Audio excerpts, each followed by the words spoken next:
Hey there, folks. My goodness. I can't believe it. We're back again. We're back again with another beautiful episode of Murder, Rape, Mayhem, and no justice. Especially with this fucking story. There's absolutely no goddamn justice in this. We got a suicide attempt, a closet that you can lock in Walmart, and a gunshot wound to the head. Yes, today we are talking about Jessica Boynton.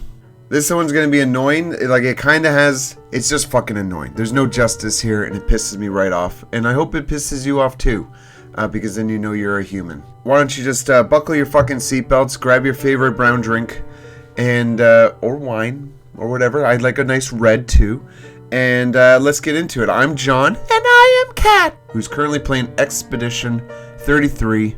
And this is Aghast.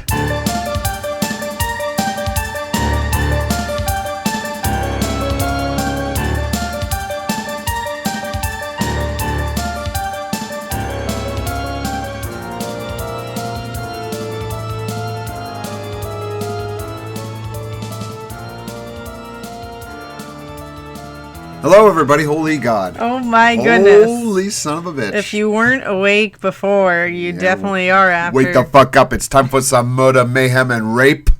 Some rape of the fucking noise. All right, everybody. Welcome. Welcome. We're doing true crime. True crime. We're doing true crime. Shit. I can't believe we're still doing this. It's like we enjoy it. It's like 2 months will pass, and we're like, maybe we should record. All right, we'll give it a shot. No one listens to us. That's we're just not doing true. This. We're doing this on our own. We do have listeners. All right. Well, this is episode 80-4. So it's amazing. Is this a good one? It veers off a little from what we usually cover, but I think you're gonna find it interesting. There's a love story. It includes stereo instructions. It's a coming of age story. About a young girl who's trying to find herself in the midst of rape, murder, and mayhem. She's trying to become the next Dallas Cowboy cheerleader. God, we all want to be that. Yeah, I'm watching that. I kicked the garbage can. I'm sorry, everyone. Stupid. I'm watching that reality show about the Dallas Cowboy cheerleaders. It is insane. It is insane. Yeah. Great show. Highly recommend. Yeah. We're not sponsored by the Dallas Cowboys or the documentarians. But we will tell you the kind of shit we like to watch. Because why not? Who gives a fuck? This is our podcast, and we can do whatever the fuck we want to do. Welcome to True Crime. Welcome to fucking Aghast. All right. Are you ready to get started? Yeah. Okay. Well, maybe I should give my disclaimer first. You don't sound so excited. Cue the fucking music. Hey, folks. We here at Aghast have a lighter touch to true crime. The lightest touch you could possibly imagine. We are like that moment when you come home from the hobby and card game store and you have a brand new booster box for Magic the Gathering. And you bust open that box. It's probably one of those special edition boxes, maybe Foundations or Innistrad or even Final Fantasy, and you take the time. You crack open all the packs, and you are hoping that maybe I'll find a new commander. I know I will, and I'm excited. And after you crack open all the packs, you realize that the cards are shit. And none of them have mechanics that match what you currently have in your collection. And you spent approximately the same amount of money as you would buying a PS5. And then you think about, God damn it, I'm single, I'm sad. And I have no one to play this game with, so I'm just making decks just to look at them every once in a while. We are that revelation. We are the disappointing Magic card booster packs of true crime from the Play Booster box of podcasts. And the reason we have to have this air of levity is because true crime sucks. It always has and always will. Don't fool yourself. And we need to go to fucking work so we can afford our goddamn Magic the Gathering. So if you do not like ridiculing, belittling, and making fun of murderers, rapists, their shithole families that made them, and all the other bastards that made it easier for them to do what they did, if you don't like that, then you are a clown, a fool, an uncultured, illiterate piece of shit who is probably elbows up, and you're probably a complete piece of shit. And I think you know the kind of person I'm referring to. For the rest of you, you're cultured and intelligent, you're wise beyond your years, and you believe in freedom and comedic podcasts about true crime. So we welcome you, and best of luck. Hope you get whatever you're looking for from this podcast, and see you on the other side. Good luck. Thank you. Don't rush me.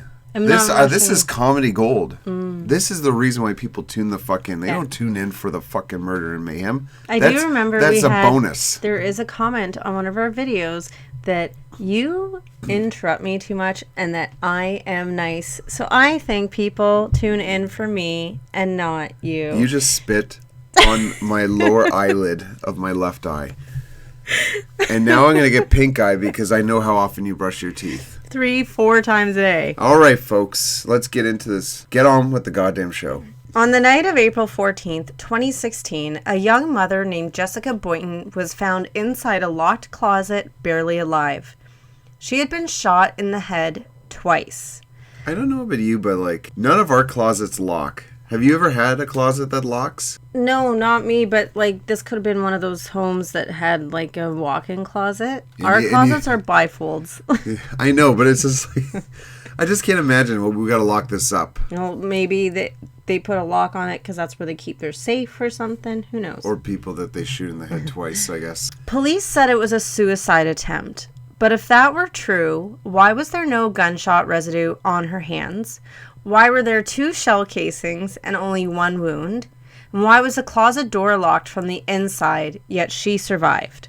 This is already fucking full of shit. These cops are fucking morons. Today we're looking into the case that raises hard questions about small-town law enforcement, abuse, and a justice system that seems to have turned its back on the truth. Our truth. Ron Killens. Put some respect on my name! Now put some respect on my name! Let's rewind to that night in Griffin, Georgia. Jessica Boynton was 19 years old, a young mother of 2, married to a rookie cop named Matthew Boynton. On the surface, they looked like a typical young couple trying to figure life out. But behind the scenes, things had fallen apart. Their marriage was unraveling. Jessica believed Matthew was cheating on her with a local police dispatcher. Matthew, in turn, painted Jessica as unstable. He told friends and colleagues she was crazy, even suicidal. The two had started a trial separation. Jessica had been keeping a handwritten diary, which she called her, quote, divorce journal. Oh, that's fun. She wrote about the arguments, her suspicions, and her plans to get full custody of the kids. She was documenting everything. I hope she kept this divorce journal to herself. On April 14th, surveillance footage shows Jessica and Matthew shopping at Walmart. There's visible tension. They argue in the baby aisle. Later that night, Matthew leaves the apartment. He says he's heading to Waffle House. While he's gone, Jessica allegedly sends him a message, a suicide note. And that's his story. A suicide text. He calls 911 shortly after midnight. On the recording, you can hear him say the closet is locked and that he smells gun smoke. He tells the dispatcher Jessica shot herself. He tells his girlfriend. Yeah, but also, like, if the door was locked, and yes, okay, you smell gun smoke residue, but how can you so confidently say she shot herself? Yeah, I know. Yeah. Like, you don't see her, you don't know. You don't know if someone else can be in that room. Police arrive and force the closet door open. Jessica is inside, on the floor, bleeding heavily. She's still breathing. And she's not holding the gun. Despite the chaos, the scene is quickly labeled an attempted suicide. The door was locked. That was the explanation. End of story. Seems like his fucking friends are in on it, too. Bunch of bastards. Nothing else fit. No one tested Jessica for gunshot residue. Her fingerprints weren't found on the gun. 2 shell casings were recovered, but there was only 1 visible gunshot wound. Even the entry angle didn't line up with a self-inflicted shot. And when Jessica was rushed to the ER, the treating physician noticed something else. The injury appeared to be blunt force trauma, not a bullet wound. Later, tests would confirm that one of the bullets missed. The other had barely grazed her skull. It fractured her skull, but didn't penetrate the brain. Miraculously, Jessica survived. God, this sounds fucking crazy. It reminds me of, it was an Al Pacino movie. Oh, I have to think about the name, but he plays one of the very first, like, undercover cops. Like, was that Donnie Brasco? Oh, no, that's Johnny Depp. Mm-hmm. And, like, one of the first cops that actually wears street clothes to be able to, like, fucking get close to criminals and stuff. And the other cops fucking hate him, and they fucking shoot him in the head, and he fucking survives too. We hear these stories all the time. It's frightening, like how involved law enforcement can get. Serpico. It's called Serpico. Oh, okay. Yes, I've heard of that. We own it. Thankfully, she survived. She was placed in a medically induced coma. When she came to, she had no memory of the actual shooting, but she was clear about one thing. She hadn't tried to take her own life. In interviews, Jessica says, quote, "I don't think I even knew how to use a gun. I was scared of them," end quote. She believes she was attacked, possibly while she was asleep. But if Jessica didn't shoot herself, who did? Let's get back to the gun. It was Matthew's, a .40 caliber service weapon. It was kept in a locked safe. Jessica didn't know the code. She said so repeatedly. Somehow, though, the gun ended up in that closet. And somehow, Jessica ended up shot in the head. Now, here's where things get even murkier. Matthew Boynton isn't just any police officer. He's the grandson of the Spalding County Sheriff. The connection seems to have shielded him. When the Georgia Bureau of Investigation got involved, their report was incomplete. Key evidence wasn't collected. The closet door, the one that was supposedly locked from the inside, was destroyed before it could be fully analyzed. The phone that received the alleged suicide text, also mishandled. At no point was Matthew Boynton charged with attempted murder. He was never arrested. He was briefly suspended from duty, not for the shooting, but for deleting messages from Jessica's phone after the fact. Oh my God, really? Like, come on. He told investigators it was to protect her privacy. Horse shit. Eventually, even that charge was dropped. Jessica was left with no justice, no custody of her children, and a lifetime of unanswered questions. Over the years, this case has drawn attention from true crime bloggers, podcasts, and national news. A 2020 podcast called The Officer's Wife documented the inconsistencies in painful detail. Still, the case remains closed, and Jessica continues to rebuild her life. Man, this is fucking bullshit. This guy's a fucking asshole. She's spoken publicly about her experience, about surviving the shooting, about losing custody, and about the trauma of being disbelieved. She continues to push for the case to be reopened, but so far, nothing. So what really happened inside that closet? Was it a suicide attempt gone wrong, or was it an attempted murder staged to look like one? And a poor one, if you ask me. Why weren't the basics like gunshot residue, ballistics, and fingerprints properly tested? I wonder. Why did investigators ignore Jessica's own words? And how much did the Boynton family name influence the outcome? In a small town, connections run deep, but the truth runs deeper. Jessica Boynton's case isn't just about a woman who survived something horrible. It's about what happens when survivors are dismissed and when the people in charge of justice fail to pursue it. Because someone pulled that trigger, and it wasn't her. And that's our story today. Oh my goodness. Like, I'm glad she survived, but, like, her life sucks. I hope she's able to, I don't know, find some justice in all this. I feel like the FBI or some other, like, third-party law organization needs to step in and investigate this further. They have so many other cases, too. Oh, I know, like, their caseload, I'm sure we can't even fathom. But Can you imagine what the kids are going to be like when they get old enough to realize that their father tried to kill their mother? Like, let's hope. I mean, who knows what kind of... She doesn't have custody of them currently.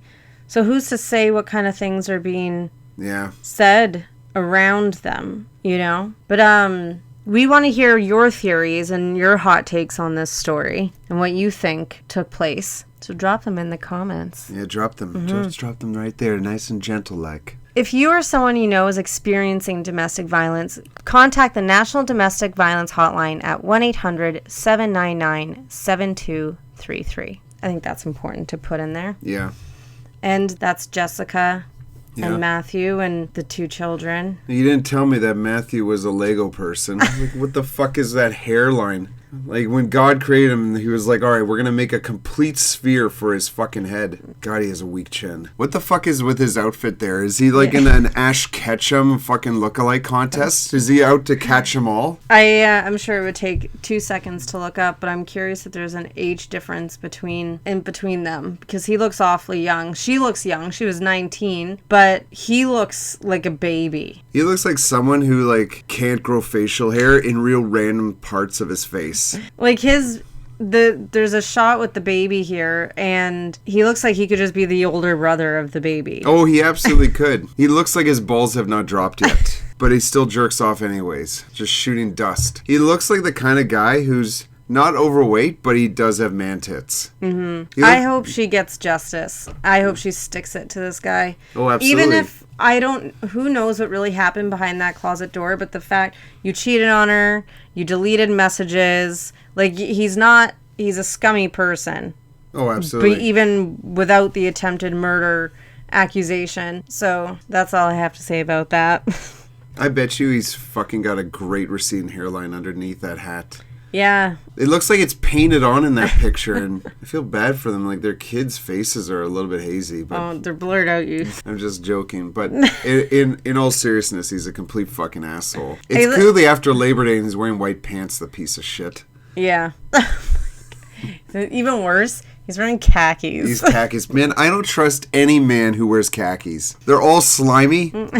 I want to know how he could schmooze this dispatcher that he was allegedly having an affair with. Have you ever met a dispatcher? Like, they can fucking pay attention to everything all at once. Mm-hmm. I imagine, like, can you imagine what sex is like with them? It's got to be, like, the most distracting thing. I imagine a dispatcher would be like, okay, I want my asshole fingered. I want you deep inside me, at least 6 inches in me, and I want your thumb to be twaddling my goddamn bean. All right. While you're also sucking on my, like, right nipple, and the entire time you're trying not to fart and not to cum. Like, it's fucking a dispatcher, everybody. Hard things to do. Hard things. Sounds like John has experience. It's just my guess. But anyways, he looks like a piece of shit. Like, he looks like a genuine piece of shit. Like, he looks like someone that you would see at the grocery store, and he wouldn't know how to work, like, the self-checkout station, right? Like, it would constantly be going beep, beep, like, you know, and he's like, and then the yellow light comes on. Yeah, and then, like, Jaminder Sandeep comes over and is like, you have to fucking put the fruit on the scale for it to work. Poor Jaminder. Yeah. He just wants to stand there and observe you scanning your groceries. He doesn't want to do anything. Yeah, he sees that red light blinking. He's like, goddamn fucking idiot. You fucking moron. It's cantaloupe. C-A-N. Like, how do you not know that the fucking SKU for bananas is 4011? Like, what's wrong with you? Will you put that back in your cart and scan it again? It's just this constant noise, like, oh, unrecognized item in the goddamn fucking thing. Like, it's... Do you have any other SKUs mesmerized? I think 4058 is cantaloupe, but it's mostly just bananas. Yeah, 4011. Someone in the comments is like, you stupid bastard, that's Gala apples. Ambrosia Ambrosia apples, you fucking retard. All right, shall we do our quote? Yeah. I have Expedition 33 to get to. Yeah, and I got a Final Fantasy to play, mother damp. You have the keyboard. Oh. Alright, it's time now to listen and contemplate the wise musings of his Tuckerness, Christopher Tucker. Day-to-day life is a lot of work. I work a lot on stand-up stuff, and then day-to-day life and, you know, just living. It's always different. Try to work out, try to stay in shape, and try to have some fun. I think that's pretty much how we try to live life. Pretty fucking profound. Mm-hmm. Yeah. Like, we don't do stand-up, but we do try and do the day-to-day. I tried one month to just do the week-to-week and ignore the day-to-day. But the day-to-day just creeps up on you. It like just every fucking up at day. The end of the week. Every fucking day it creeps up. I wouldn't recommend doing week to week. You know, my parents though, like, they're retired, useless old boomers, and they go month to month, and you can tell. Well, we look forward to being retired. And we useless do. As well. We do. No, we won't be useless. Boomers are just born that way. I'm going to go play my game. All right. Thanks, everybody, for tuning in. We love you. And drive home safe and drink up. You don't even tell me you love me. So. All right. That's enough of this. Bye-bye. You can check us out on YouTube at Catam Concoction. That's Catam Concoction.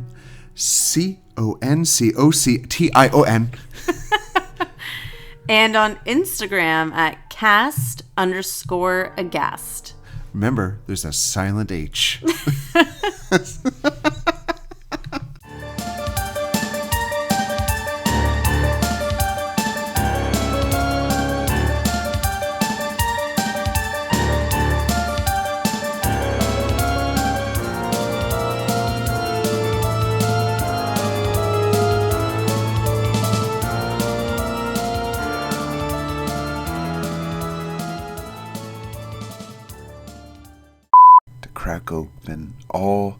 Crack open. Shut the fuck up. I'm trying to do a disclaimer here. The one time I'm interested in your disclaimer and you're making me laugh. I can't believe I was able to do a disclaimer without... being vulgar. Yeah. Mm-hmm. Poop, buttholes, and shit and cum. Bless you. On the night of April... Can I have some personal space, please? We have to share one mic, all right? This is a very amateur fucking setup. What do you think we are, Redacted? Yeah. What do you think we are, Tom Segura and his goddamn sexy wife? We should be. I would be. Why were there two shell Oh, our dog just entered the room. Bo, come on. No, he's okay. No, he's making too much noise. Come on, out you go. Why don't you just, for the love of Christ, favorite some of these things? Who are we doing? Oh, I have Dylan McDermott favorited. No, we've Why didn't you favorite the new one? Oh, well, what are we doing? Jet Li? Sure. No, who have we been doing? Very similar to Jet Li, we were doing Chris Tucker. Oh, Chris Tucker.